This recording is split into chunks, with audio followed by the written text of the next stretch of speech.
Good evening, good evening. Hopefully everybody is doing okay.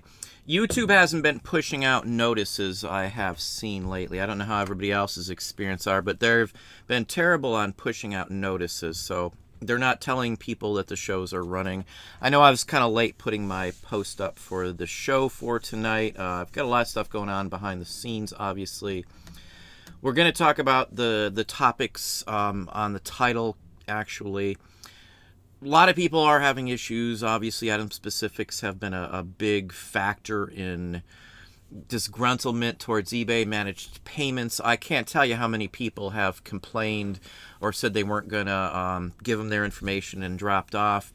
Today, for like an hour on eBay, I couldn't look at any sold listings. Every time I did it, it came up with an error for like an hour. No matter how you looked at it. If you did sold, completed, anything you did, it wouldn't let me in. Typical with what's been going on, all the errors and issues. But change-wise, I'm always optimistic because something could turn around tomorrow and add to our abilities to sell. Now, Venmo I brought up yesterday. I think it was yesterday's video.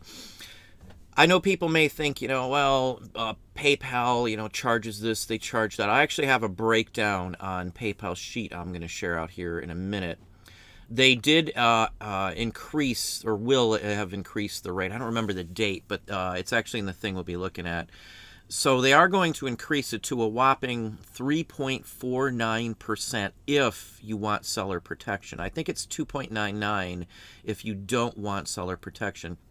Now, somebody thinks that's high. With eBay, it's 13 to 16%, depending on obviously what you're selling.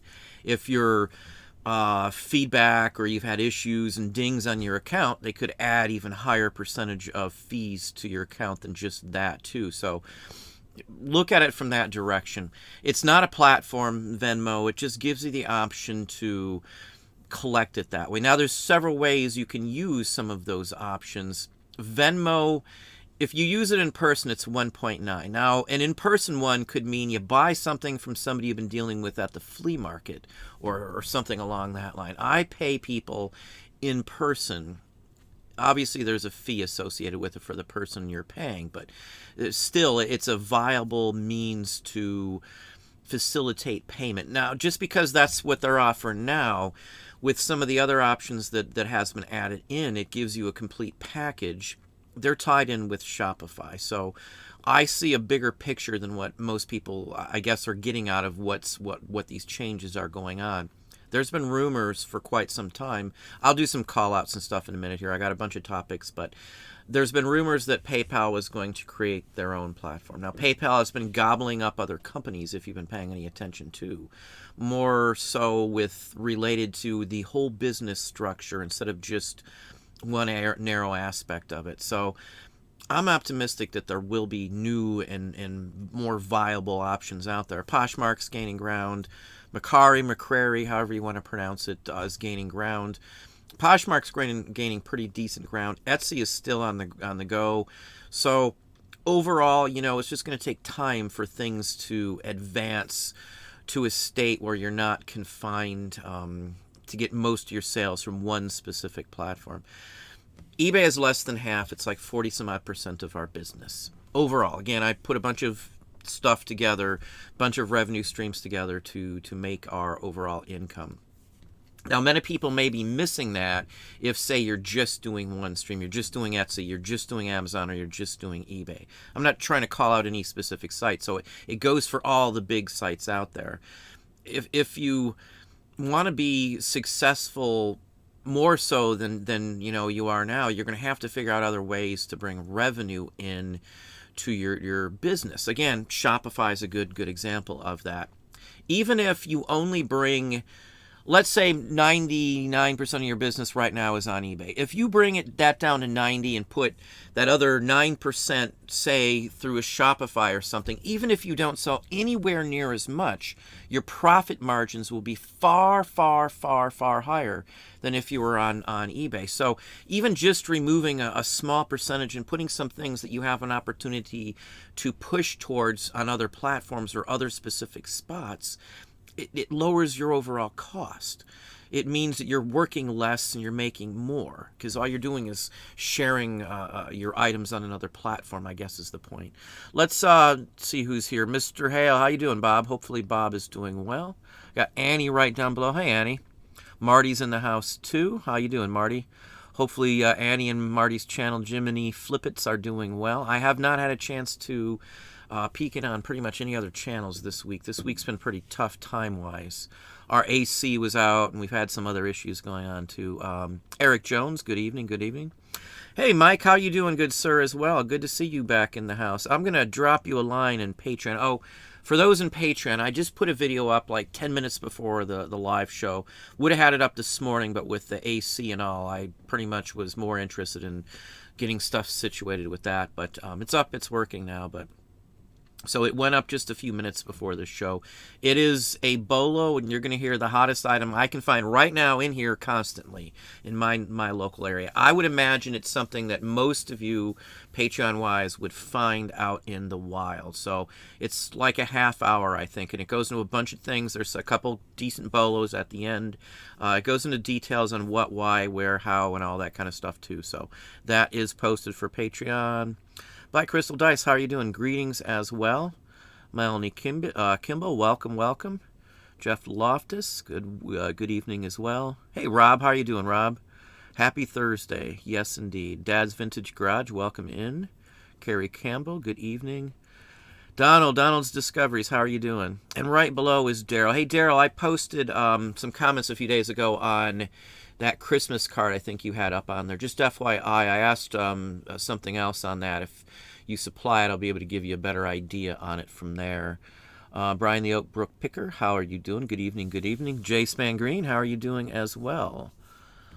Yeah, it's a little slow today, but that's fine. It's been hot. People are out. It is a holiday weekend. Let's touch on this for a minute here, because I've been asked if I can share some information on it. If you are selling like everyday items, chances are it's going to be slow. I can pretty much almost guarantee you from the majority of people. And I'm not saying everybody is going to be, but overall, I've heard people telling me this week's been steadily dying off. I saw collectibles. We've been listing a lot. My sale, today was actually a really good day. It depends on what you sell as to how you will do. Older folks demographic-wise, buy a lot of my items, like in my age group or older. More stable, I guess, would be the thing, too, where they can afford to, I guess, frivolously throw away money into something that's not going to do anything other than add to a collection or something, like a button. Who's going to spend that kind of money? But we've been selling $75 and $80 buttons since they were listed last night. I mean, pretty much constantly. I had 3 people listing yesterday, so we got a lot of listings. I think around 460 listings, I want to say, went up just yesterday alone. Again, I know what's going to happen ahead of time because I've written it down every year since we've been doing this. So I ramp up for certain things. So if there's any chance in the world that I could go slow or sales will be down, I've filled in the gap ahead of time. I already know what to expect. And this is something we've done pretty much every year for every holiday. Part of the title is fourth quarter opportunities. Fourth quarter, if you've never been on for fourth quarter, and I know most of the folks out here probably have had a fourth quarter Christmas, if you don't know what that means. Fourth quarter, you want to have as much of everything you have in inventory up by that point. There comes a time where you're not going to be able to get enough up in quick enough time. Fourth quarter, December is obviously Christmas, but people buy months and months in advance. August is usually a deadline for me to do and pull out and get certain things going with fourth quarter. And that's 1 month away. Well, less than a month now. We got 1 day into July already. So August is always a deadline. October is a cutoff point for certain things we do and don't do. Again, this comes into play with being ready for fourth quarter. There are changes that have happened too, so this all ties into there too. We've got other ways that I can sell things. I can drop links. I can post things. We've been working on theauctionprofessor.com, which is a site. It's not opened as of yet, but it is something that we've been putting together. It's going to be offering a bunch of stuff. So there's venues and things I'm working on, and I think everybody who's interested in making this as a full-time endeavor, full-time living, should be looking at fourth quarter starting really, really, really soon.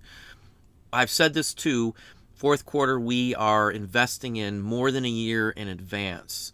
So last year, October, November era time frame, we were already investing for fourth quarter. I'm just telling you why, because it's cheaper. You know, it depends again. It depends on what you're buying. But, you know, if you sign a deal for something, say wholesale, you're buying it a year in advance without 100% knowing what's going to take off or what's not going to take off, you get it cheaper. If you buy stuff summer, right now, there's more of it available. There's more people selling it, garage, whatever the case may be, wholesale, garage sale. People are getting out there. People and businesses have been backed up with merchandise, so there are sales all over the place. So this is the time to invest and to get as much stock as you can while things are accessible and cheap. I say this all the time. You buy low and you sell high. December, everything's higher. It's more expensive to ship. Things aren't in production.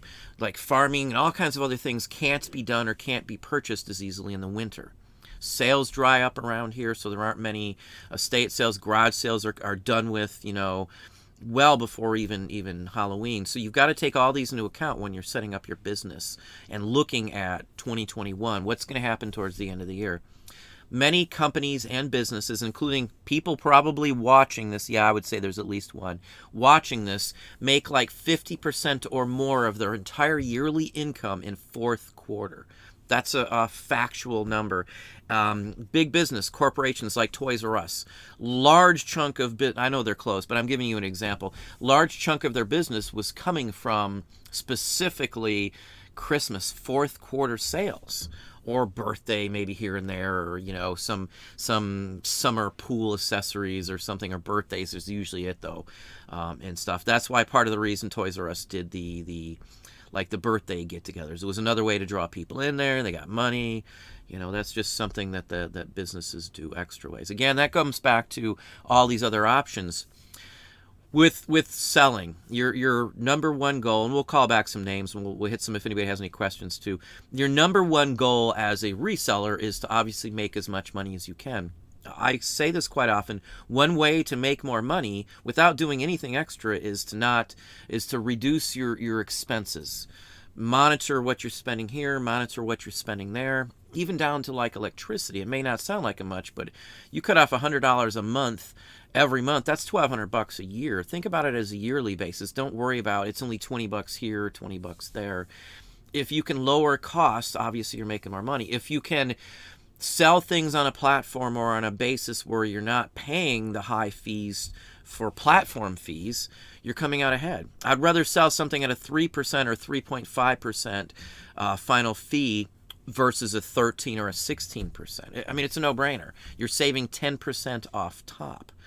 So if they're cheaper items and things like that, it doesn't cost you that extra money. Again, that's why I like Discogs, for an example. It doesn't cost you a dime to list them. You don't have to have a photo.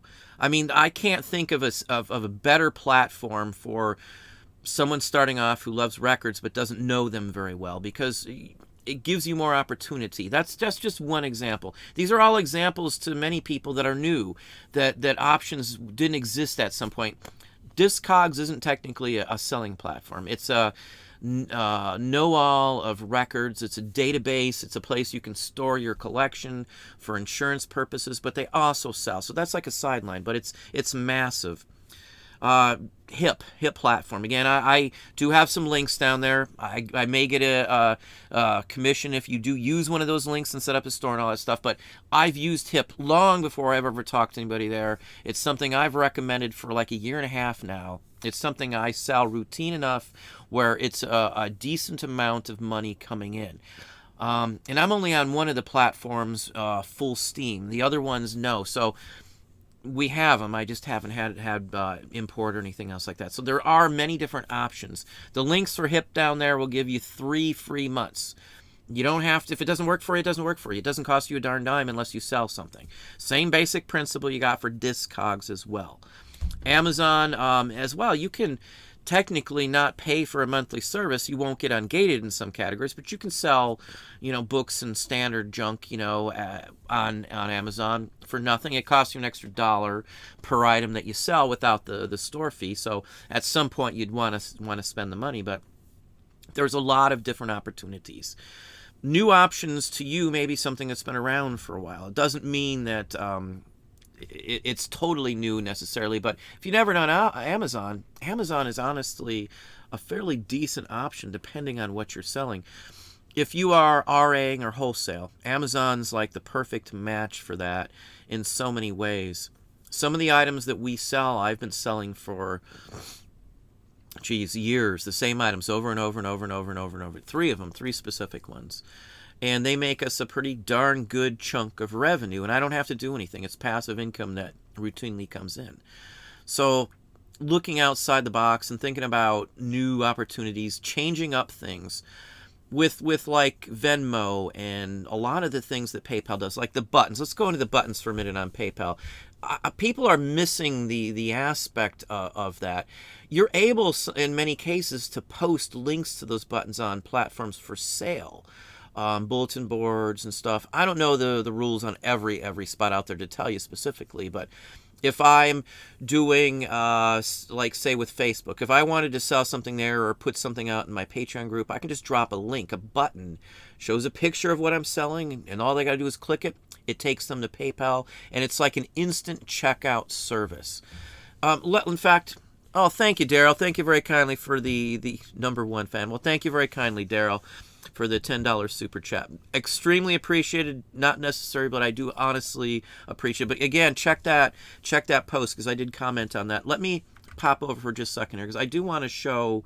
Hang on just a second here. Let me make sure I got the right background to show you. Okay, so let me slide over here and show you this. This is straight from PayPal talking about the increase. Now, the 3 point, I can barely read it, unfortunately, but I think most people can read through there. You can freeze the screen after the show or whatever if you want to check these numbers out. If I still have the link open somewhere, I'll try and drop a link to this page for anybody who may be interested. PayPal has very interesting aspects to their button drops. They also have the QR codes. Now you may think, well, who wants QR codes? If you use one of the QR codes, your fees are only 1.9%. The cheapest anywhere on a platform or service like this, whether it's brick and mortar or online base. At 3.49%, that fee includes seller protection. It's like having insurance for your account when you're paying that difference. You can get it cheaper than that, but you're not getting the seller protection. It's just basically your checkout, your basket feature for your site or wherever you're doing it. If you're like on Shopify, and again, I don't want to keep drawing back to Shopify because I know everybody doesn't have that same goal, but I'm just giving examples here because, again, these are all new options. These are all things that are possible. PayPal's offering a whole linkage. You can do the accounting, everything. I'm not paid to say this. I've used PayPal forever, and I've never had an issue. My card was hacked somewhere. I used it twice now, and somebody charged up the max, and PayPal caught it instantly, twice. It was used in California or something, and they're the ones who caught it. They caught it before I even checked in the morning. In the middle of the night, they caught it. They canceled it or held it, fixed it, reimbursed me for the $400 instantly, and I never had to ever deal with any of those cases again. Now, I don't know everybody else's experience. I know sometimes they may hold funds. Again, they're legally, I think, from what I understand, in some cases may be legally required to if somebody puts in certain types of notices. Now, they have a user agreement just like eBay, Amazon, Etsy, any one of those as well. It's very liberal. I mean, and I don't mean that in a political sense, so I'm not being political there. It just basically it offers everybody the same decent, reasonable amount of protection when you're using PayPal. Again, something that I've relied on for years, selling on eBay and selling on other platforms too. again, lowering your costs to this. You're going to have to drive some business, but there's many different ways to do that. Just like the coupon option on eBay and stuff like that, there are many different ways to push, to bring, to get more business into a store. Let me swing myself back on here. So I just want to express that just because you may be struggling or you're bothered by things going on in the reseller world, things change on the drop of a dime. And I fully 100% can testify that that's the case. I've had some bad situations. We thought we were going to ripped off here. I lost a purchase that I wanted. Somebody else snagged it up before I could get there. All that kind of thing has happened. And I just let those go. I know people get upset and stuff, but I just let those go because the next day I walk up on something that's going to be make me enough profit that I used to make in a whole 2-3 week time frame working for somebody else. I've never been in a place where I could make $1,000 in just a couple minutes, except doing this. Now, I'm not saying I make $1,000 all the time, but the opportunity I've never had anywhere else in my life, and I'm talking working for people. Yeah, I could do it in a day if I was a regional or something, but it's not an everyday occurrence. In this business, this field, the opportunities are there. I've had to reach out. I've had to make some of these opportunities for myself. No one gave me certain opportunities that I have on the sidelines or purchase deals that I've made and stuff like that. Nobody's given me any of this. Again, we're talking, it's 2021 now. Things that, happened in the past, PayPal as being eBay's only means of payment, are gone. Nothing you can do about it. You're either going to step up and go with it, or you're just going to drop off. At this point, unless you're a real big or decent sized or very knowledgeable RA picker or wholesaler, Amazon's going to be a little tough for some folks too because of gating, and Christmas is coming. There'll be a hold on sending merchandise coming in at a certain point. Don't forget there's a warehouse deadline on Amazon. You need to have stuff situated and all kinds of things like that too. So, fourth quarter may seem like it's a long ways away, but next month is when I've got deadlines where we start doing certain things for fourth quarter. Quantity up. Quantity rules the day when it comes to fourth quarter. Let's pop back over here. See if I missed somebody or anybody. Hang on. I guess I'm way down. I guess my feed jumped on me. Hang on. Where'd we hop off to? Hopefully I didn't miss anybody here. Creek Bank Inc. Wishing you a safe and enjoyable 4th with family. Well, thank you very kindly. No problem, Daryl. Anytime. Are you a collector? Good evening as well. Oceanside, California. Hope your eyes are doing. Yeah, I'm not going to get into my eye issue. I've just it's been a nuisance. Nothing's right. I don't even want to get into it. I was very distraught the other day at the doctor's office because just not the best. I'm going to another specialist now at this point. So anyway, Sharon Green, how are you doing? Good evening. Slow last 2 days, Daryl. I was a little down the last 2 days. Again, don't dwell on a couple days or even a 1 week pattern where you're slow, because that's going to happen. Every day isn't going to be gravy, but if you do like projections, you can kind of estimate your daily average sale rate for every day of the month on the first day of the month. You just multiply how many days are in the month by how much you made the first day. If let's say you're on day 7 of on the first week of a month, and you want to figure out a projection for what you would make for the whole month, you would go ahead and add up all 7 days that you got. You'd what am I thinking here? You'd add up all those days. You divide by 7. That would give you your daily average for those first 7 days, and then you'd multiply that daily average times how many days were in the month. That's how you do a projection for your sales. And if it starts to go down, you run some sales, you list a bunch more items. I have like a high dollar bin, I guess you would say, kind of stuff that's might take a little longer to list, a few more moments, a few minute or two extra each, or they're things that I've been just putting off in the back burner. If I need a few quick bucks coming in, or the wife wants to go do something, or we've got some major purchase, for some reason I need some extra money, I could throw up a few high dollar items real quick in just a few moments and they would sell quick. So I always have like a backup of things. I've got a big backup, but Backstock, though, is the most important thing to start building up right now for winter months. So if things are dry, there's not stuff opened, who knows? I'm always cautious on that. Again, if this other Delta variant goes around, there could be more other issues with the pandemic and all kinds of things. Once everybody's indoors, it's going to spread. If it is some issue that's still transmittable at some point, it's going to be able to be spread far more than it is in the middle of summer, I would say. But anyway. Hey, Deb, how are you doing? Deb Conley, good evening. Last 3 weeks slumped. Again, it depends on what you're selling. If I look at my sales, and I'm not worried so much on a day basis or a week basis. If I'm looking at my sales, I'm looking at like overall numbers for like a certain time frame. Like if my sales for a certain week are like 10K or something, and it's been running in that same range, but I drop off, but at the end of the month, I'm still at average at that same 10K or whatever the number may be, it's not so much a issue, because again, I can make it up, or it makes itself up. I'll have a real good week here where, I'll be doing double what I normally do. The day after the weekend ends, like Tuesday or something, it may drop off for a couple days. It's very possible.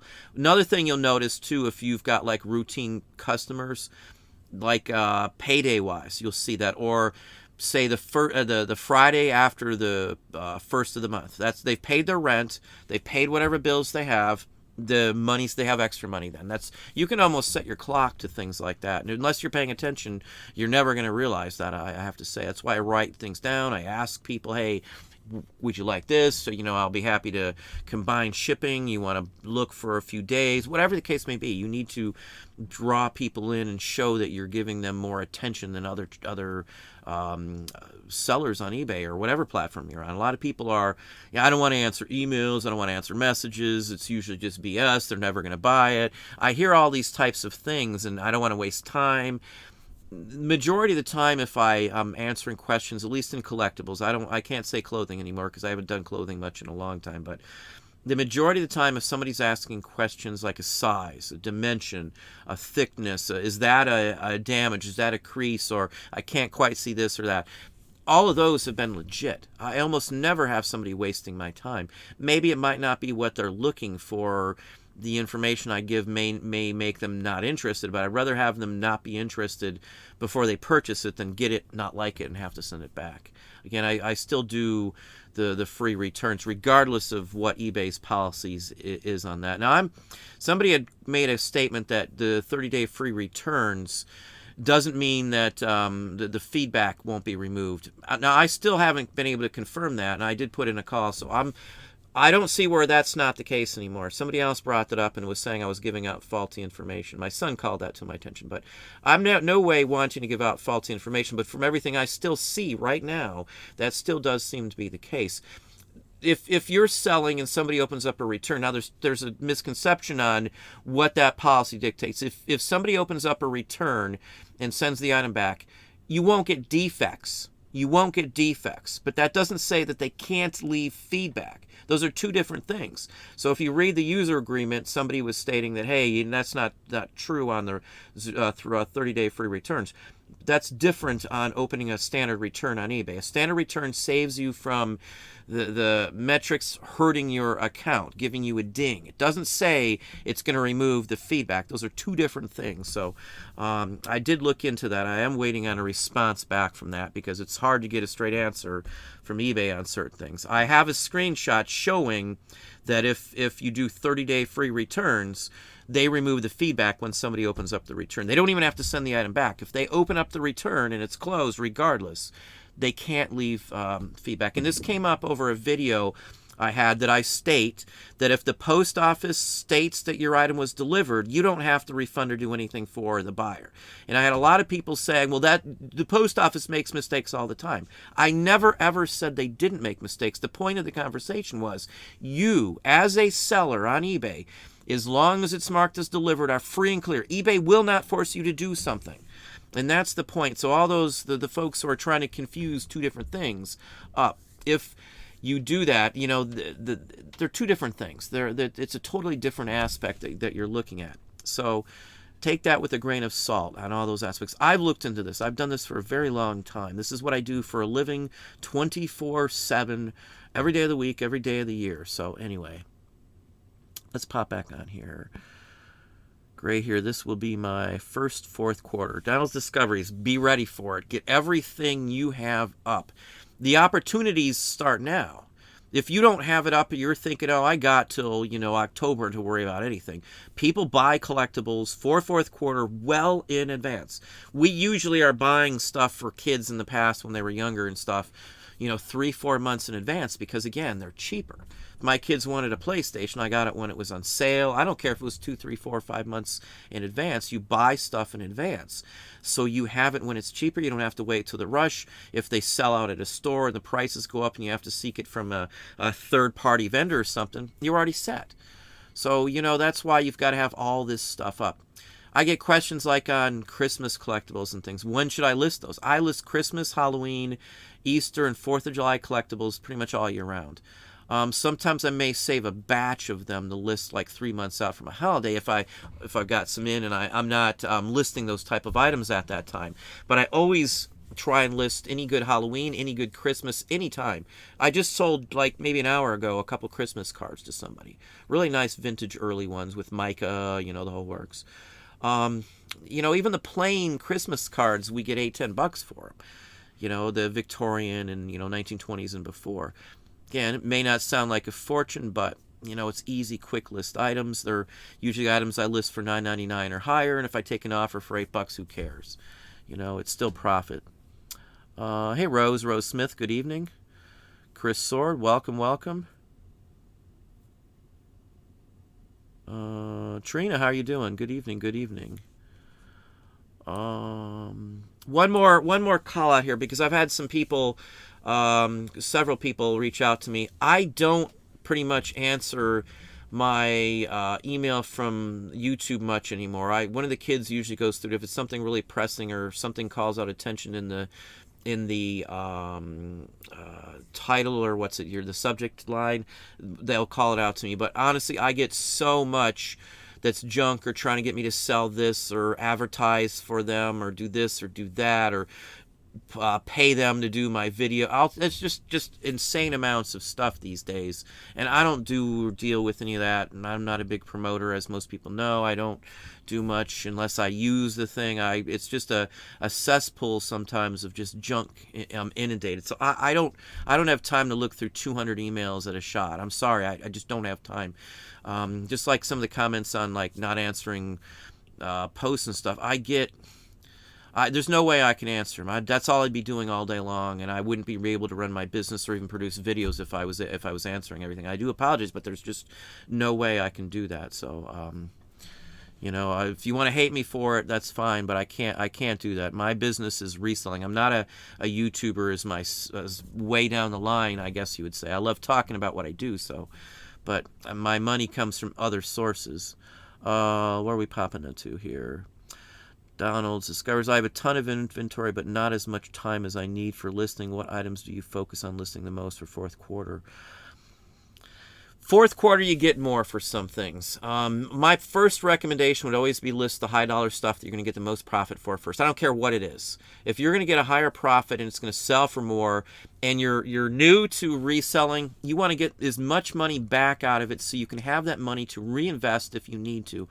When I first started off, one of the biggest problems I had is I didn't have enough money to buy great items when they came around. I couldn't afford it. I'd have to buy this little section or that, and somebody else would get the good deal because we were living pretty much item to item.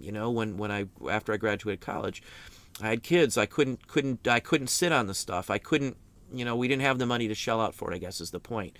So list the stuff that's going to give you the most of your money back right away.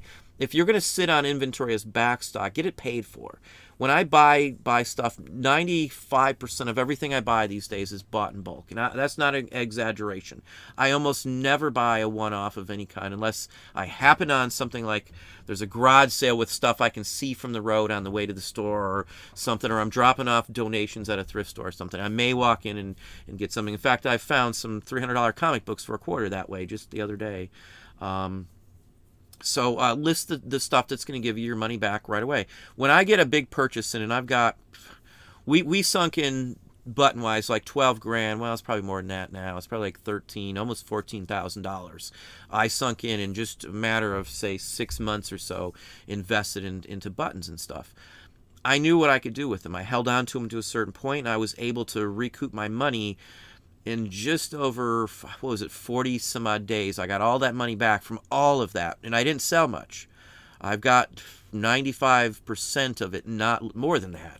Probably like 97% of that purchase I have not listed yet. And I got all my money back, and we've doubled our money, more so. It's more than doubled, but the point of it is, knowing your stuff, knowing what's going to get you the quickest return on your items is always the best bet. You want that extra money in there. I missed probably one of the biggest autograph purchases I could have ever run across, and it would have increased in value very quickly from it. It was a Star Trek autograph assortment locally, and it was listed on Craigslist. Hundreds of autographs, all legit from what I saw. I couldn't afford it at the time. It was way over what I was, like $800 or something. But one of the autographs in there, I mean, I could have probably got, they were trading card autographs too, with like pieces from the sets and stuff mounted to them with an autograph. They're trading cards, Star Trek trading card sets. And there was autographed photos, Leonard Nimoy, a bunch of them, William Shatner, you name it, they were all there. Picard, I can't think of his name now. He's on American Dad too. I can't think of his name. All I can think of is PatriotZ. So, I mean, there was a bunch of good stuff in there that sold for hundreds and hundreds of items. I couldn't afford it. And he had, included in there was the 3-dimensional chess set boxed. That was a couple $100s on eBay going for it right then and there. He wouldn't split it up. I couldn't just get it a little chunk out. That would have made enough income for me to have, put me out of the hole at that point. And this is years back. So, sell it quickly if you need the revenue coming in. I can afford for stuff to sit. I don't recommend that for anybody else unless you've got a position.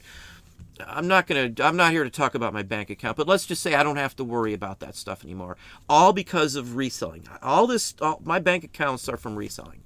And it's not a brag, that's just what happens. You're going to get bigger. The longer you do this, the more items you will have up, just by sheer time. Again, Donald's Discovery is talking about time. The more time you invest into this, the more listings you have, and eventually you're going to have horrendous numbers. Mike, I was talking to Mike. He was just shouted out hello just a few minutes ago.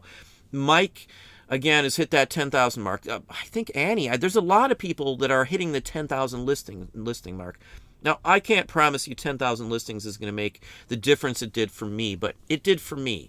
Not always necessarily due to the items that I was selling in themselves specifically, but by the time I got 10,000 listings up, my knowledge and understanding of the platform was solid, every aspect. And what I was selling, I looked up 10,000 items to find the prices. Those are just the ones that I had up. That's not counting hundreds of items that I looked up that weren't listing or that I had to throw in lots. So the longer you do this, you're going to get that knowledge. You're going to understand better at what pricing. You're going to understand what to look for. I mean, it's going to improve drastically every aspect. You're going to do things quicker. You're going to be able to save money. You're going to figure out cheaper ways to do things. I mean, that's all what you need to do. And I would say in 2021, right now, more than ever, you need to be worrying about cutting costs at all thought. Anytime you can figure a way to save a nickel on a package going out or a dime. Again, don't take it as nickel and dime in it. A nickel times 10,000 items going out a month or 1,000 items going out a month, or it all adds up. And a nickel here and a nickel there is now 10 cents for every item you send out. Another nickel or whatever the case. Cheaper bags, cheaper sealers, cheaper tape. Not necessarily in quality, but buying a couple cases at a time to get a cheaper price. Buying a pallet of boxes with 2 other resellers and splitting it to get the box costs down for things that you need to do. I know people dumpster dive and stuff like that. Nothing wrong with it. I've watched a ton of videos in the past, but my time is more valuable than driving around and spending 2 hours to find boxes. I'll just order it. That's just my take on it. Just whatever's cheaper and easier. Time is a factor. If an hour of my time is worth hundreds of dollars these days, I can get so much done, whether it's pricing for 5 different people in an hour, that they'll produce enough from what I've done to get their shifts ready that I'm making it. It's not worth my time. It's like why I hire accountants, why I pay somebody to figure something out for me if that's the case. Why I've hired and had somebody help set up CNC work for us and all this kind of stuff. It's your time is valuable, and going into 2021, you need to optimize everything. I'm telling you, if you've been slow, you've been doing eBay for a while, and your sales aren't what they used to be, you've got to optimize. So even if you're not increasing your sales, if you can lower your expenses, you can still increase your profit. You'll still be bringing home more money. The whole aspect isn't how you do it. It's what you're doing. You're bringing home more money. eBay necessarily prior to the pandemic wasn't selling more items on the platform, but they lowered their costs, and they were able to, through billing us or through offering us extra add-ons, that cost you more money, like promoted listings or something, they were able to gain more revenue from the same or less amounts of merchandise. Again, you need to be able to do that same thing. eBay doing that isn't necessarily wrong. It's how they're doing it and who they're doing it to, I guess, is the point. But if you can figure that out, those steps, to get your costs down to the bare bones minimum. I've looked at people's expenses. Let me give you an example, so I'm not just randomly yapping out here.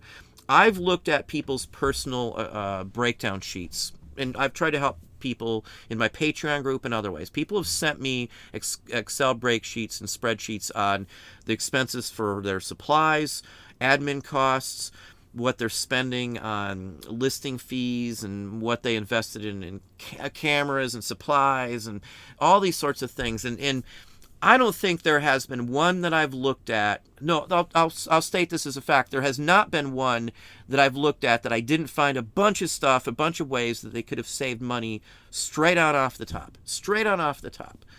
I'm telling you, that's a good way. You could save yourself or make yourself $2,000 or $3,000 extra a year just by watching your expenses. I don't know about you, but $2,000 or $3,000 a year for doing nothing other than worrying about turning off lights or doing this or doing that or changing a bulb or setting your thermostat 2 or 3 degrees, warmer. It's a no-brainer, not wasting money on food you don't really need, like $5 lattes. If that's your one pet peeve or your one thing, fine, go for it. I've got some that most people wouldn't spend the money on, but crawfish. We'll fly crawfish in from from Louisiana. I know it's a bigger expense, but man, there's certain things that I love, and if life isn't worth living if you can't eat or do certain things you want, I guess to say. So I mean, I'm not saying don't binge, but control your expenses. I'm telling you, like even driving around, when gas prices got high, I saw people still randomly driving around. They never plotted their courses. Spending 10 minutes to figure out where you're going to drive and stuff can cut your drive time in just one day down by 40 minutes an hour. It can also save you a few bucks in gas. Again, that hour of my time is a couple $100, better than that even, depending on what I'm doing. So your time's worth money too. Think about it as the money time. 10 minutes in the front ahead of time might save you a couple $100. Again, it all adds up. It all adds up. And I know that may seem ridiculous, but that's what you got to do. When you work for somebody else, or you run a restaurant, let's say, or a retail establishment, brick and mortar, or some online entity as the guy running it, being in charge, you've got to figure all that out. You've got to know all the aspects of it. You're a one person a business, and if you're not paying attention to all those aspects, things are going to get out of control in one area. You're overspending here. Once you figure that all out, you don't have to go back and do it again. It's a one-time endeavor. And like people moving their storage facilities around, I did it. I messed up. I didn't label everything. I never thought I would have quantity up. I never dawned on me that you could just leave the stuff running. I would run auctions, and then when they ended, I would list them again. And if they didn't sell, a lot of times we might donate the stuff. That was years ago. That was when there wasn't a buy it now offer option. But so that you've got to understand and dig into all this stuff. Let's hop back over and see what else we got going on here. PatriotZ, how are you doing? Good evening. Welcome into the show. Carrie Campbell, I focus on Christmas items first and then any hot sellers. Everything else I list after Christmas. With collectibles, again, the majority of what I share, we do other stuff, so RA and whatever else, wholesale. But the point of it is, with the majority of collectibles, I can sell just Joe Schmo, run-of-the-mill, not hot items in high quantities during fourth quarter. People are retired or they have time, it's cold outside. Collectibles are high sellers all year, but in winter I can sell just oddball stuff. Again, it's back to your time with Carrie's good example. It works for her. A good example on that is I got employees and I can do things that other people can't. I can list $10 items, but I can list 45 of them in an hour. One person here can list 45 $10 items in an hour. So that's like a $450 item. Many people may have to list 5 or 6 pieces of clothing or a book or housewares, and it may take them an hour to list those 5 or 6, and it still may not add up to $450 of actual list price cost. So again, think of it that way too. Sometimes it may be more beneficial to list cheaper items that you can list more of them in that same time frame. Again, every item is not going to be hot. If you are listing items that are $50 or $60, you can only list 5 or 6 of them. Again, that's $250 to $300 only, mind you. But I can list $10 items, $450 worth in that same time frame. Somebody else may only be listing 5 or 6 $50 items. And on top of that, usually those 5 or 6 $50 items, they take longer because you've got to take 5, 10, 12 images. You've got to do descriptions, measurements, look for any tiny little flaw. So I've given up sometimes some of those higher dollar sales because it may take a long time. I'd rather not invest 20 minutes into listing an item that may take 2 or 3 years to sell and only give me a $50 profit, when in that same time frame I can list 45 items where I have a good chance on selling 3 of those right off the bat, 4 of those right off the bat. So there's more philosophy into this. You've got to, again, you got to understand what you sell. You've got to understand the fluctuations and sales and all this kind of thing. I track everything. If you don't track your sales, not just on eBay, write them down on a spreadsheet. Whether you use free Google Docs, you can use Google for free and set up a spreadsheet. And if you're in Patreon, I've got some that you can use for free. Download them, use them, whatever you want. I'll alter them if you're in Patreon too. So tracking, I know people think that's a waste of time, but I'm telling you, when everybody else is worried about being slow, I just look at a sheet of paper. Oh, yep, it's last 5 years, this was going on. Last 10 years, this was going on this day or that day. It may be a week off because of the way the calendar falls, but I mean, so much of this, once you get it, a light bulb's going to pop up in your head and go, oh, wow, I can't believe I've been not doing that, and it would have saved me all this time or aggravation. If you knew ahead of time that you would be slow for the last 2 or 3 weeks, you could have done something ahead of time so you could alleviate that. You could have not sourced for three days and listed straight for 3 days, and you would have had that much more items up. Again, you got to have backstock. Again, you got to be selling stuff to have enough money to buy more things. You know, if you can't keep buying, I know a lot of people who've purchased themselves out of business. They purchased so many things and they didn't list enough. So even though they figured, well, let me try and get them all up, they couldn't get them up fast enough to cover their bills. You know, it's not a criticism. I'm not trying to be mean and criticize somebody, but that happens. You know, it comes down to understanding what you're doing and looking into it and being smart. I'd rather work smarter than harder. Just like I'd rather list 45 $10 items than only 6 $50 items. You know, you're talking 300 versus 450. Again, my items that we're talking about, 2 pictures, front and back. I'm listing like-to-like items in the same category, right next to each other. So all I got to do is change a couple words in the title, a price, and the photo, and that's it. If you're doing clothing, you might have to change for every single listing, the categories, item specifics, the price. You have to change and set up the size, dimensions. Every one is different. So it's not like you have any opportunity to do that. Yeah, you can do t-shirts together and stuff, but they're all going to be different sizes. Men's shirt, women's shirt, size small, size medium, size large, extra large, triple X, whatever it is. There's so many more steps in those types of items. So again, I've given up clothing because of the time factor, and I've figured out ways to list things far quicker. And again, people talk about photos. I'll get back to the questions. I'm sorry. I want to give out as much good information as we can. We still got plenty of time. Like the photo aspect of it, where everybody else has got to set up a tripod or whatever they're using, and got to set up a dress form or something to put a shirt on or something. I just drop 50 or so cards into a duplex scanner, and in a minute I've got 50 items front and back already ready to go, and all I got to do is list them.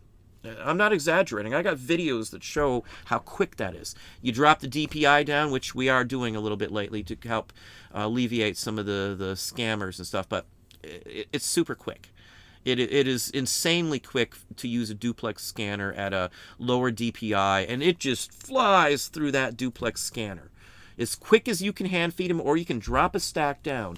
So time-wise, again, going back to value-wise, I'm looking at it by the hour. Everything you do, judge it by the hour. Don't judge it by the item, judge it by the hour. If you're not judging your productivity by the hour, you're in my opinion, you're not judging it right. You're not looking at it correctly. You're wasting time too if you're not judging your time. Time is the number one thing that you should be worrying about. How much you're getting out of that time, I guess, is the point. Again, $4.50, if that's the case, that's about average for anybody listing here. Whether it's buttons with 2 photos, and again, that takes a little longer with our camera stand. Again, I got camera stands, several of them, so too, I don't have to set up anything. I don't have to put a shirt on, a dress form. I don't have to turn it or angle it. I got a stand, and a stand, and a stand, and all I got to do is instantly click a button. The lights come on, my camera comes on, and I click a button. I've got I can't grab it from here, but I've got a handheld trigger, so I don't have to touch the camera. It's do-do-do, do-do-do, and it's one hand's taking the photos with the trigger, and the other hand's moving the item around. I mean, I can't imagine any other quicker way to do any of the images that we do. I don't do big items. I don't have to worry about lighting. My lighting's permanently set up, so I've got extra panel lighting for every area that we have stand. So not only can I do videos, but 3 people can set up and do photos with 3 light sets and 3 stands, the cam stands. Again, I got links down here to my Amazon page that shows everything that I personally use. If it's not on that list, I don't use it. Facts, I don't promote anything I haven't used and haven't found to be good. If something breaks or doesn't work, I've taken it off the list. So I don't mess with stuff like that. I'm not a promoter of anything I don't use. I don't care if it's good, bad, or not. I haven't used it. I can't judge. Let's pop back here. PatriotZ. Hang on, let me pack down. I sell tons of old baseball cards, and I started hunting antique maps. I've learned a ton from you. Well, thank you very kindly. Sold a map from 1827 for $450 profit. Maps. I picked up some maps. This has been a long time ago, and I haven't been out to do this again in a while, but from the video, somebody offered me almost $500 from one of the maps that was shown in that video because of a name, one single town name that was in that map. That town name doesn't exist anymore. It wasn't the one my wife wanted. There was another one in there I missed myself. So, and that just happened recently. So maps. I've personally sold the worst damaged item I've ever had or ever tried to sell. I sold it on eBay. It was a Del Monte, California map from 1870 something, and it was like $300 or $400. Maybe it was $450. It was really expensive. We got out of it. I got it for nothing. It was thrown in a junk of stuff. It had holes in it. It was totally trashed out, to be honest with you. I'm just shocked I got that much money for it. But I threw out a huge high bin price, and sure enough, it sold. It sold really quickly too. For that, again, that was the worst item. I didn't repair it, and I do repair things like that, but I just wanted to get it out, and I figured it was fragile, and I didn't want to have to. It would have needed entire backing, and I didn't really feel like rice paper backing in the entire. It was a bigger thing, and I hate spending the time on those bigger ones, but I do repair paper, and I have some videos on that as well. But for those in Patreon, the last 2, and I know it's been a little while for repair, but the last 2 repairs, I made some really good money. They all have sold. Every one of my repairs I've ever done has sold, and I've never had a complaint ever on those repairs I've ever done. So once you're into paper and stuff, man, there's just so many things you can do. Another reason I get cheap stuff, because I don't care if it's damaged like other people would, depending on what it is. Hey Duncan, how are you doing?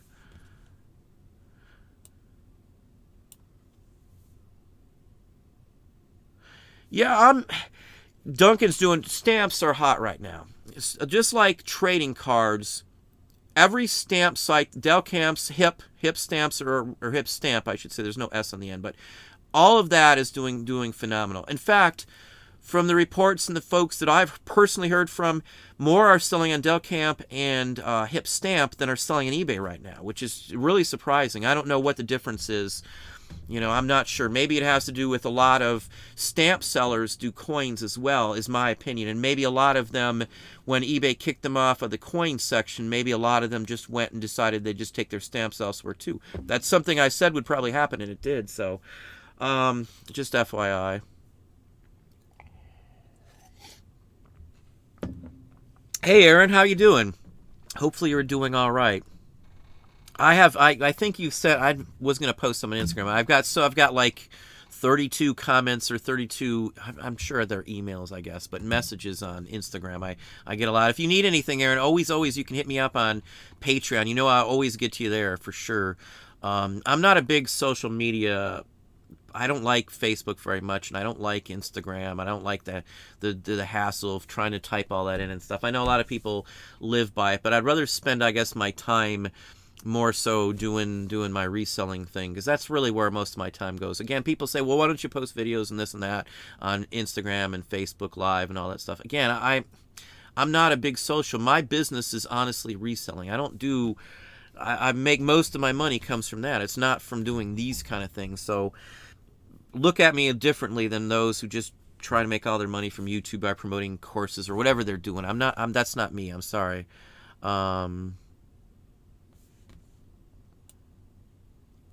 Rose is asking Duncan how many he's selling a day. I would never say or compare your soft to anybody else, and I would never worry about how much someone's selling in quantity. I could sell one item and sell more than everybody else I know with just one item, depending on, what's going on. So I would never, like I see a lot of people posting photos of how much mail they got going out in a day.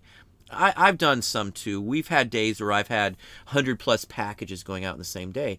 I've honestly tried to stay away from doing that because I don't want to give anybody any false thoughts on stuff. Quantity means nothing on what you ship out. What matters is how much money you're making a day. I don't care how much I sell a day in quantity. As long as my numbers say $750 a day or whatever for the platform, for the site I share, whatever the case may be, I don't care. As long as I hit those dollar amounts across the board, I'm happy. How can I complain? I don't care if it's one item or 10 items. Obviously, I'd rather only sell one item because I'm doing less work. If I can get one item every day of the week for $750 or $10.50, whatever it is, that's a good plus because I'm doing less shipping. Again, your time. It comes right back to time.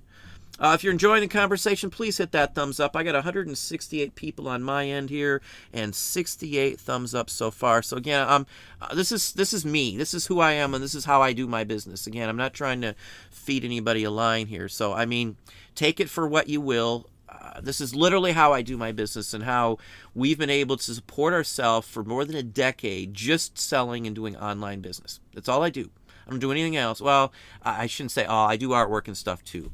And some of that may be local. But again, I don't, that's something I'd do either way, even if it wasn't for like income revenue. But Trina, what have you heard about Walmart having a platform? Well, Walmart does have a platform. We actually can sell on Walmart right now. Just FYI, we have a Walmart account, a seller's account.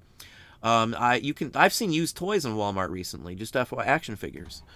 I haven't dug into it very, very deeply, but Walmart takes third-party apps, third-party sellers.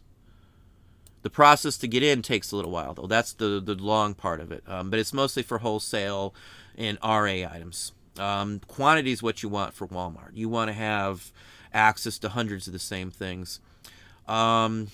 religious CDs do fairly well on Walmart, honestly. That would be a good recommendation if it's something that you're trying to get into, especially if it's like a local that you can at least market. If you can get the cost at a wholesale lot, say you're buying 1,500 units, you can get a purchase cost of $2 a unit, even if you were only able to sell them for, say, $6, $7 a pop, you're doing good.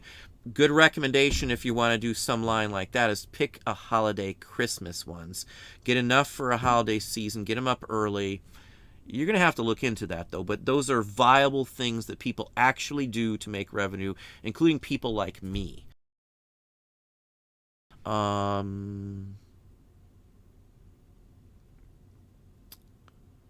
on, where am I at?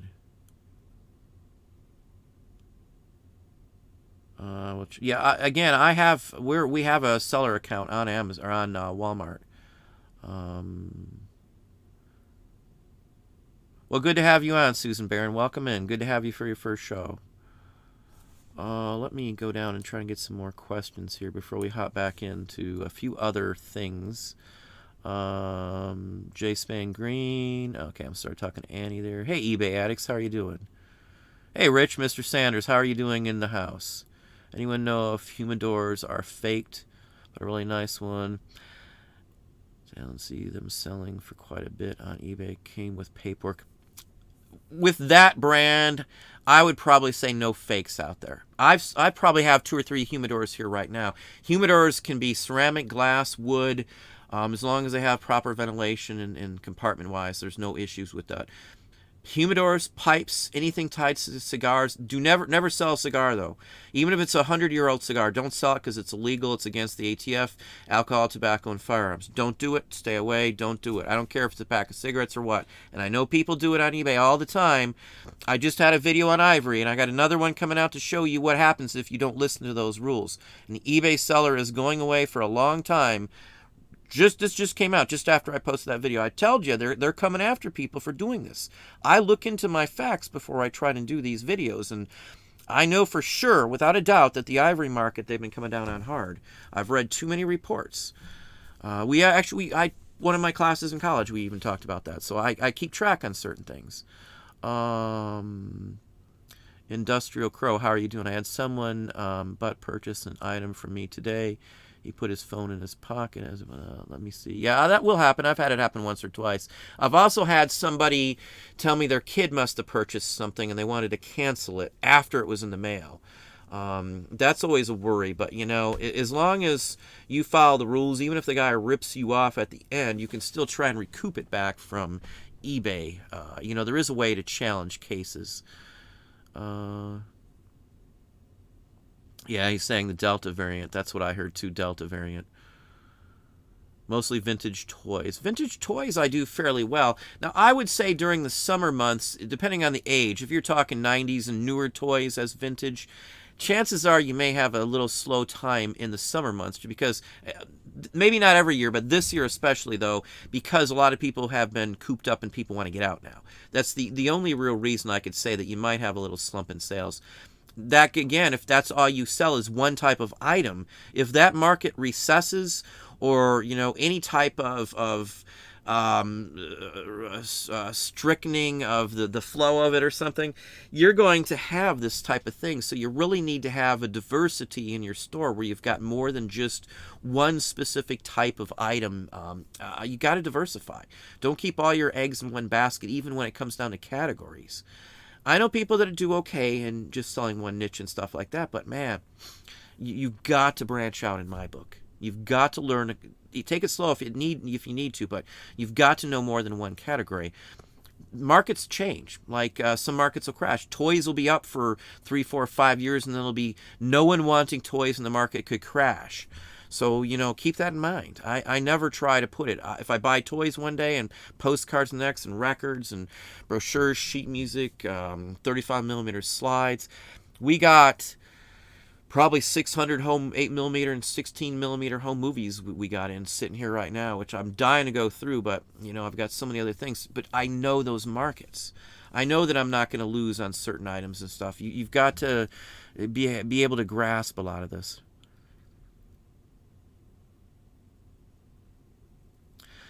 Yeah, things are getting kind of back to normal overall. I'm taking our dog in, Henry, tomorrow. They've got to check his heart. He needs some surgery, but we need to make sure he's able to have it. And the lobby's open for the first time. We take ours in for regular, and they get their nails trimmed and all that stuff. But first time I'll be able to go in the lobby. Only if you have the shot, of course. That's what they said, but I don't care. Everybody here got the shot, just to say it, because I've got a son that's high risk. I'm not going to take any chances. And hang on, where are we at? Elisa, well, thank you very kindly. Thank you very kindly. Christy S. Yeah, customer service is a lost art. Far too many people don't get that, just taking an extra couple minutes with a customer may mean that person will come back to you every single time instead of going anywhere else. People ask, well, why do you sell, if they look at like items I've sold or I'm showing sold items, well, how did you sell that? I've had the same thing up for 3 months and haven't been able to sell it even for half that. I'll pay more for something from somebody I know I can respect, that I know understands what the items are, handles them properly, ships them properly, describes them properly, has a good return policy and a good feedback. It's not just you have the item. There's so much more tied to it than that. Your feedback follows you. It's an essential. I will buy from somebody who has 100% feedback, even if the item's more than somebody who has lesser feedback or any comments saying they didn't do this or they didn't follow through, it took forever to ship. Or by location. I won't buy overseas certain items just because of the shipping time frame. And if there's an issue, it takes a month to get here. Certain things you have to. So I do buy from overseas for certain things. But I mean, you've got to take all these into account. Customer service is huge, and having the best feedback possible is huge. You're going to get a negative here and there. I've gotten them. I mean, it's not like you're not going to happen, but Carrie, in my first year selling vintage toys, running tons of sales, still experimenting on ways to increase sales.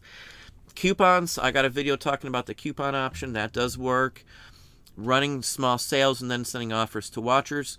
If you're selling vintage toys, they'll just keep track of pricing on those. They can go up fairly quickly with like the action. I have an action figure video talking about the top 20, and I did try to be reasonable on ones that you have a reasonable chance in still finding, because they're from main lines and they're main toys that a lot of people may not get.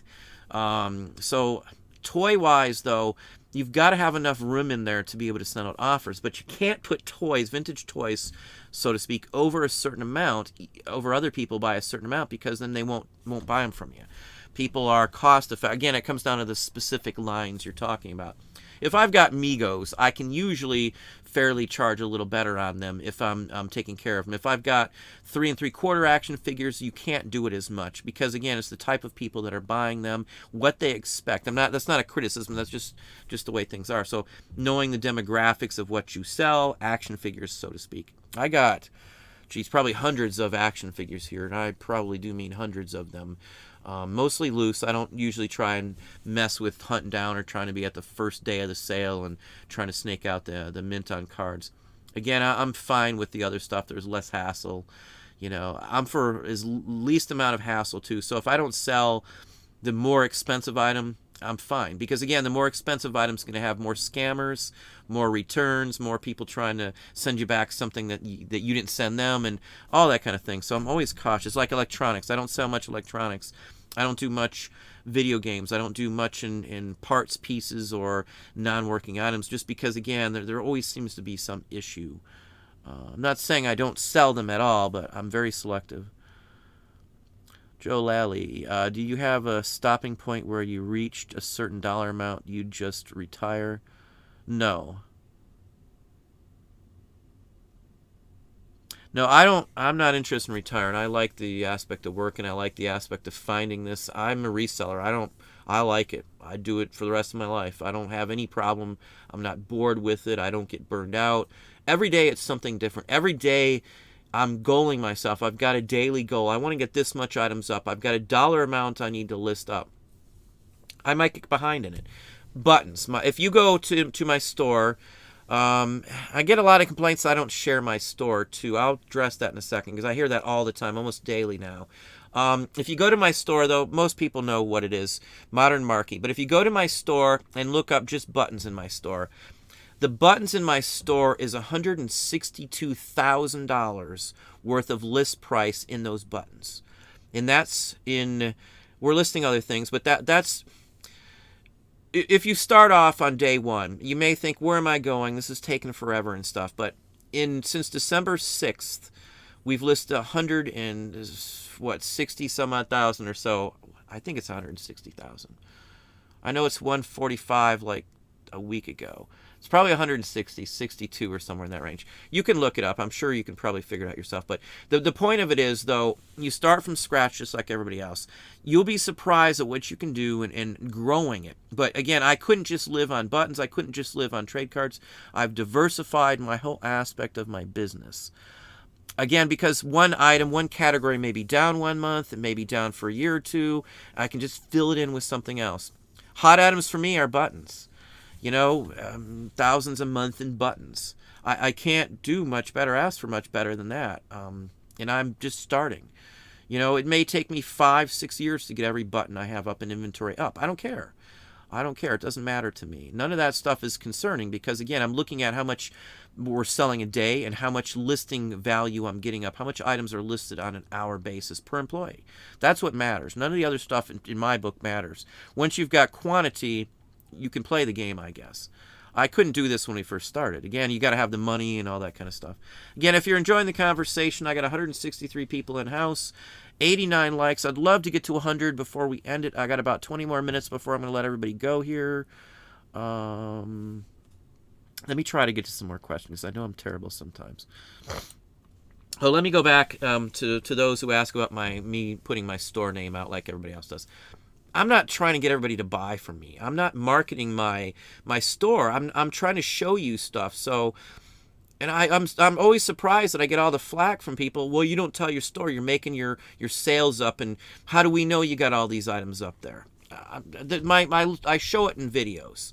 I don't announce it because, again, I'm not trying to get you to buy my stuff. Most people who are watching my videos are interested in how to do it, not opposed to, I want to buy everything you got or buy this or buy that.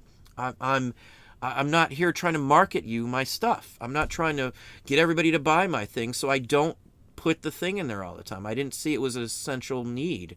I show it. It's in every one of my videos. You can see in every video that I show stuff I sell. It's clearly displayed. It's displayed in probably 1 out of 4, 1 out of 5 of every video I put up, probably.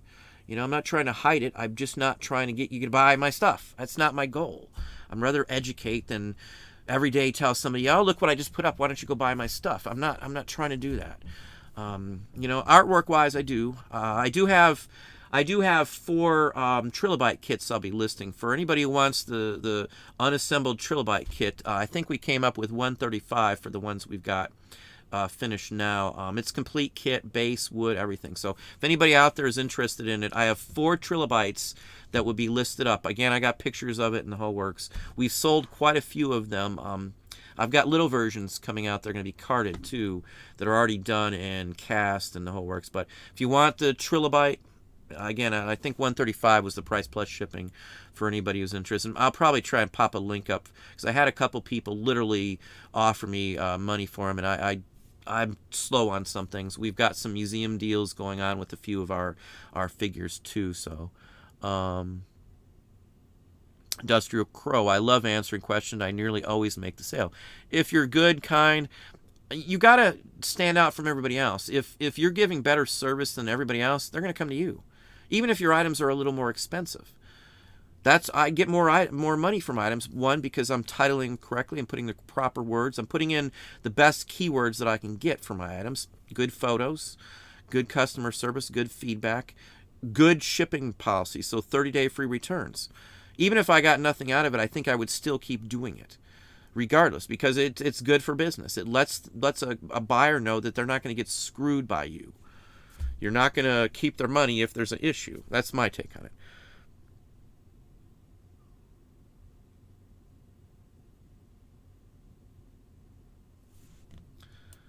Yeah, Annie's talking about the same thing, answering questions.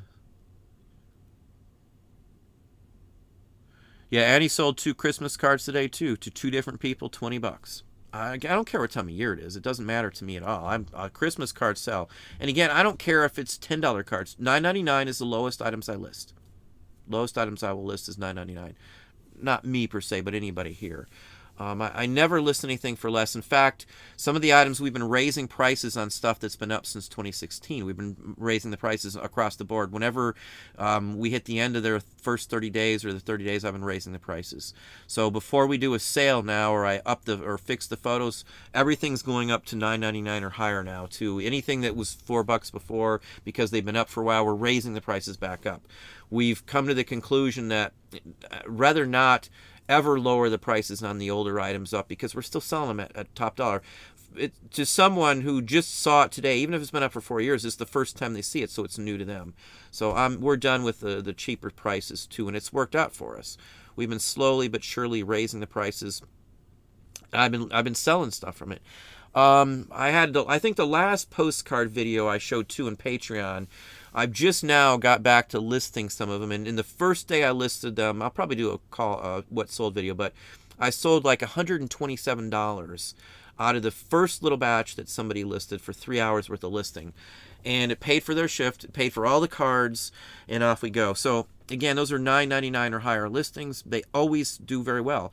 In 2 hours, 3 hours, you can easily get 100 items up. And you're going to sell 3 to 5% of those at bare bones basic minimum. Sometimes it's 10, sometimes it's 15% of whatever we list we sell that same day. So I can always count on getting my labor dollars back for the listings that the employees list here, and getting most all, if not all, and a profit from the items I list every day. Every day. So again, that's why if you can keep track of what your sales are doing, or you know ahead of time that it's going to be slow, you list more items ahead of time. That's all you got to do. That's it. And crazy it sounds, you list more items, you list good items. We're not just saying just throw up a bunch of junk, but you list good items, more of them, you're going to do better. There's just no other way around it. I sell stuff if I list stuff. If I want to sell more stuff, I need more money coming in, or I got something I want to deal with, I can just list more stuff. That's literally all there is to making more money on eBay. Again, you got to have good stuff to list, but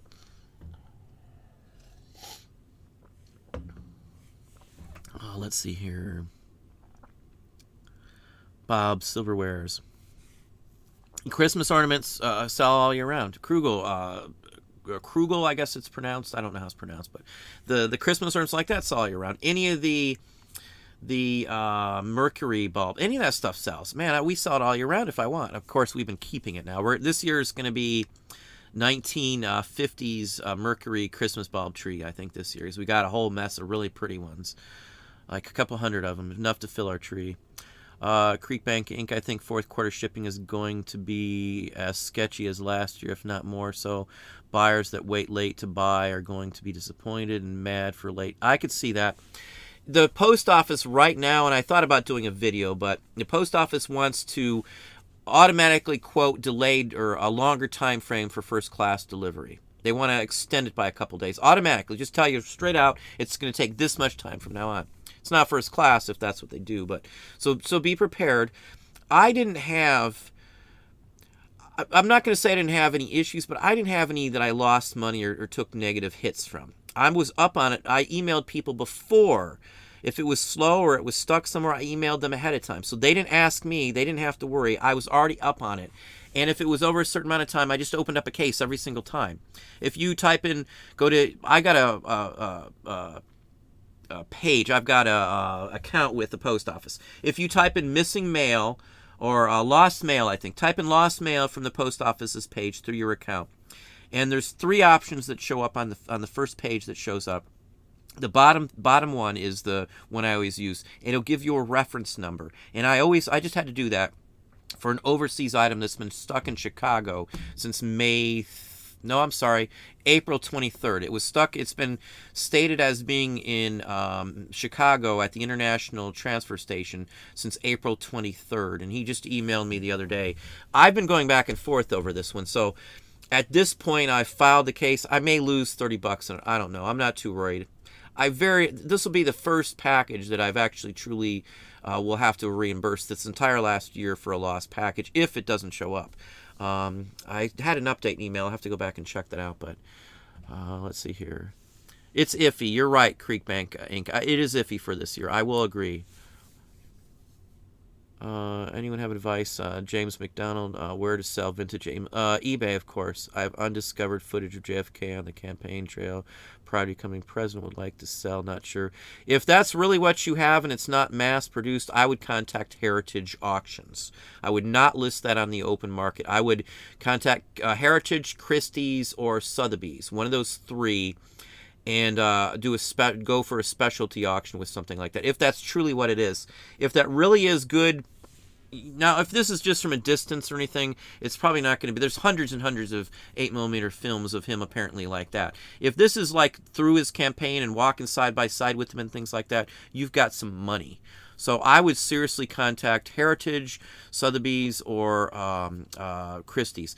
I'm more prone to contact Heritage because they're not as snobby in my book. I've dealt with Christie's and Sotheby's before, and they've got dollar amount limits that are much higher than, say, Heritage or something. And Heritage treated me and everybody. I've sent a lot of people to Heritage, other resellers in my Patreon group as well. No one's ever had a complaint to me personally that they've had a bad experience with them. It's the only reason. Again, I've used them. So, and I have talked to the other two on several occasions for items, and they were somewhat helpful, but not like Heritage. I've never had a bad experience with Heritage auctions. HA.com, I think, is their address, if I'm not mistaken. I could be wrong. I have it saved on favorite places. I sell 8mm and 16mm, even 35mm films all the time. I have one of my prized possessions is a Revenge of the Jedi, and I found it the other day. I got 6 frames of Revenge of the Jedi from the title, from the 70mm Dolby preview that was on the re-release of Empire Strikes Back footage. There was a 70mm Dolby, and my boss worked there when it came out, and I got a section of it. Nice long section. Somebody offered me like $300 for one frame of that. I'm not going to sell it, but that's one of my prized possessions in movie film collectibles.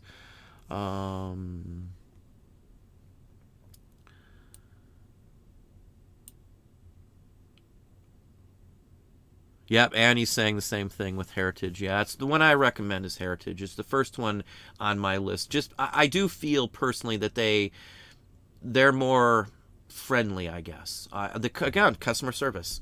I didn't feel like they were being uppity to me or anything else like that. I'm not a fancy person. I don't really care about all the fancy does. I don't mind dressing up with a tie and a nice sports jacket. I'm fine with that, but I don't really care. It doesn't impress me. Anybody can throw a suit on. It's not impressive to me, and I don't care if you've got fancy watches or none of that impresses me. I don't collect. I could care less.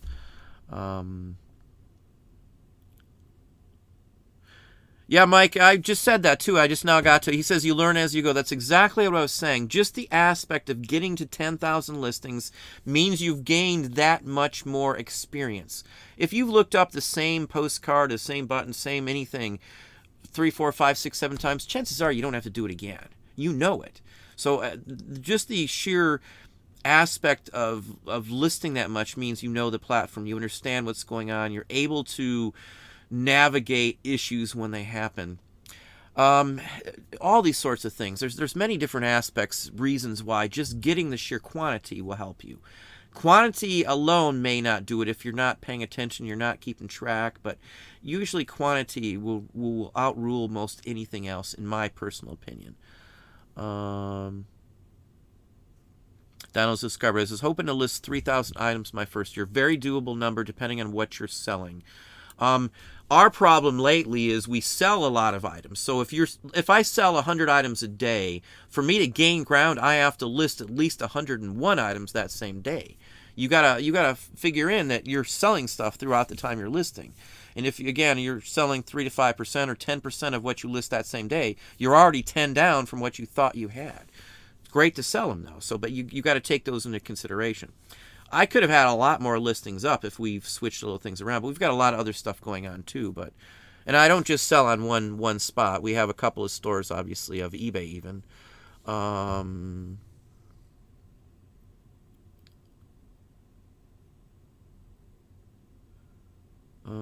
Let's see here.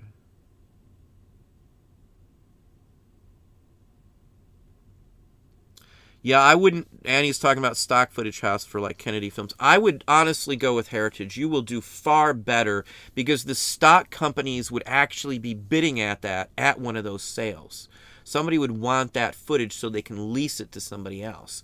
So that's where the bidding war would take place. So in all honesty, stuff like that will go for better on like Heritage than they would on eBay. Somebody's going to lowball it on eBay probably, and they'll sell it on Heritage after they buy it from you, or Christie's or Sotheby's at a specific JFK or presidential only auction. It'll be printed in a book, and you'll see it in the auction syllabus or auction guide. So yeah, you got to watch on stuff like that. Hey, Artie Mike, I don't want to call you by a real name, but hey, Artie Mike. Frank Wells, all right, crawfish.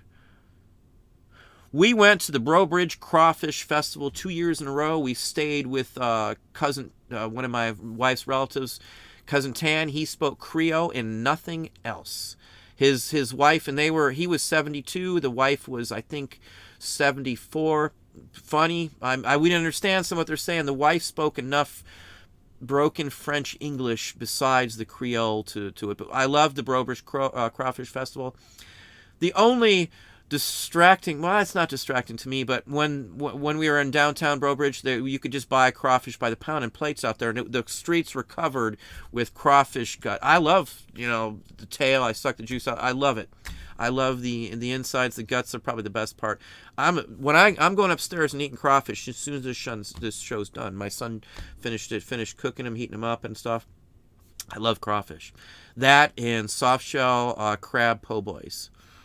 When we went to when we go to New Orleans, Louisiana area, we'd go to Cafe Du Mont and get beignets, and then we'd go. I'm not going to know the name of it. I'm trying to think of the name of the street. It's off of Bourbon, but it's got big white doors. There's a whole strip of antique stores. It's like 3 blocks from Cafe Du Mont, and it's just a little hole in the wall. There was like 8 tables in this place, and it was the best po' boys we've ever had. They had fried oyster po' boys, and I'm getting hungry now, but fried oyster po' boys and soft shell crab. Fried soft shell crab po' boys are just...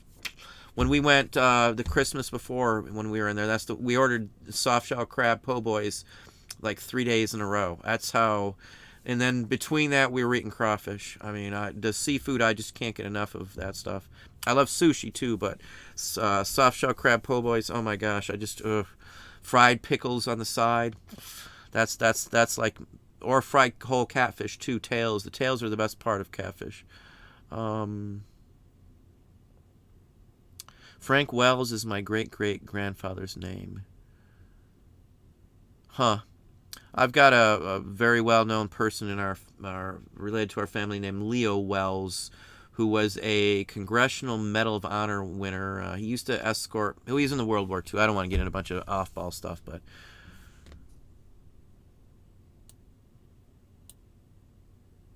Yeah, I remember that. Daryl. Yeah, Daryl asked me on that one too. He sold Emmett Kelly Jr. now, and he got $200 out of that one. With Kennedy, you've got way more. Daryl did extremely well on that sale. I do remember that one. I remember the pictures of it too. Very interesting. I looked into that one for like 10 minutes myself, just because I'd never seen that. I like reselling, and I look into stuff for people because I like looking into stuff. I love the research. It's like I'm like Indiana Jones or Hardy Boys Nancy Drew mystery, it feels like. I'm serious. That's how it feels. Somebody got me the other day an Indiana Jones hat because they say I constantly am out there. Somebody I've bought from many times, he found an Indiana Jones hat for me. So I'm serious. That's how it's like. I feel like I'm the archaeologist sometimes of paper some days. It's really interesting, the stuff that we find.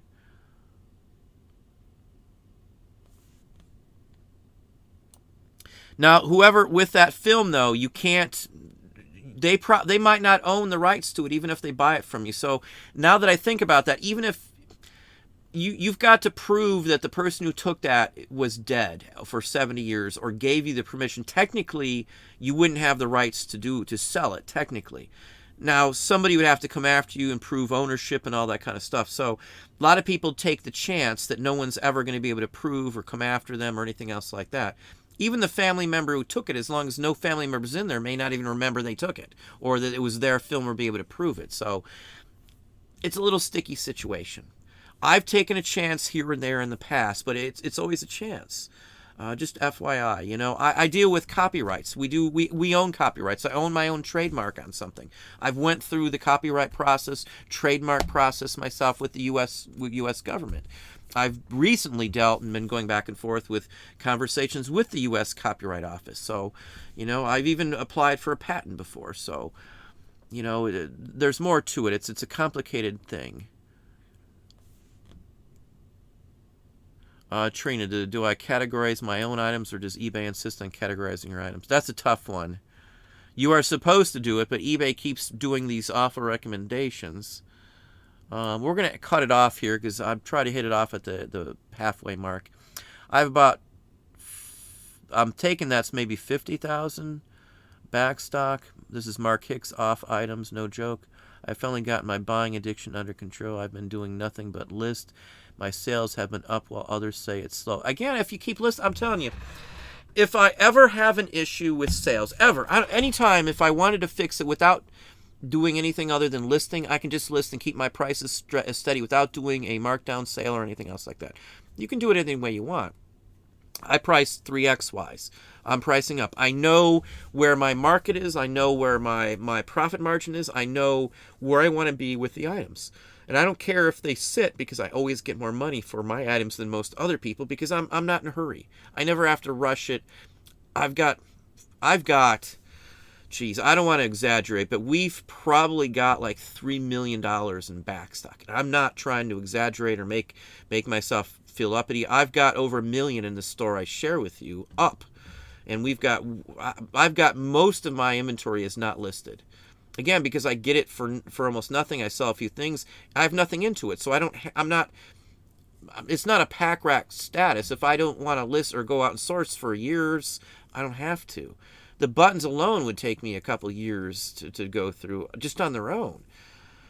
Anyway, quantity helps though, and not having to worry to list it all quick because you got your money back right away is a big plus too. Again, I sell enough stuff to get my money back right away. That's the way to do it. Don't tie up money and stuff. I hear a lot of people saying if you list all the time, you're going to list yourself out of business as well. I've heard it both ways. If you buy too much, you're going to run yourself out of business. That is true if you don't list it, but listing too much isn't a thing in my book at all. Anybody saying that has no concept, or they're telling you to list the wrong things. The more I list, the more money I make. I'm not paying more in fees to list it. I'm only out the time. And as I said, it would be hard pressed to tell you a time where someone spent hours listing and didn't make enough money to cover their shift. End of story. There's nothing else to say. It's always a win-win listing. If I'm slow, I'm having some issues for a week or so, I list some things. I pull out a couple things that I've been sitting to the side. If I won't even go into how many records I got, but if I need to sell something, or I can get a few extra bucks, or I'm just bored, or I want to switch up something, I'll just throw some records up too.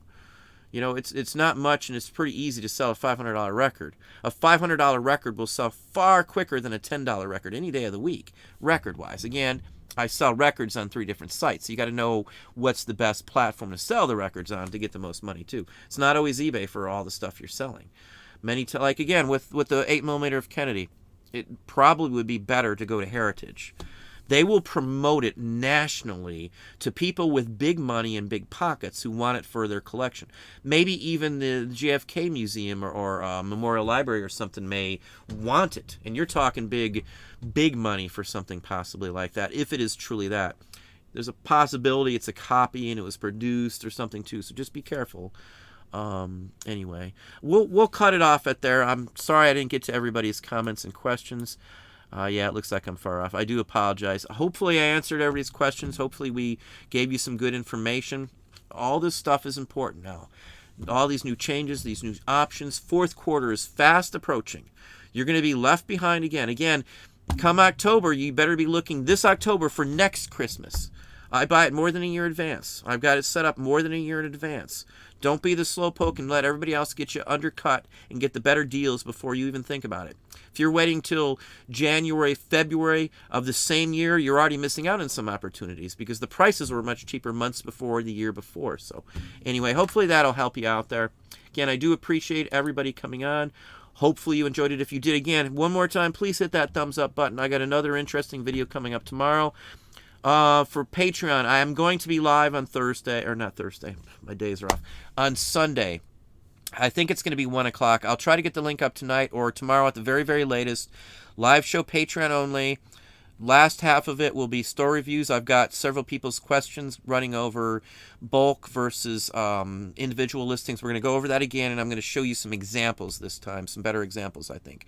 Because I got 3 or 4 people now asking those same questions. So educational, again, Patreon, you got a good video up right now. It is the hottest item right now in my area that I can get all the time. And it's something that I can almost guarantee you the majority of you in Patreon is going to be able to find at least some of those items I'm showing you. And they're good, expensive items. So anyway, I'll let it go out there, and I hope everybody has a good day.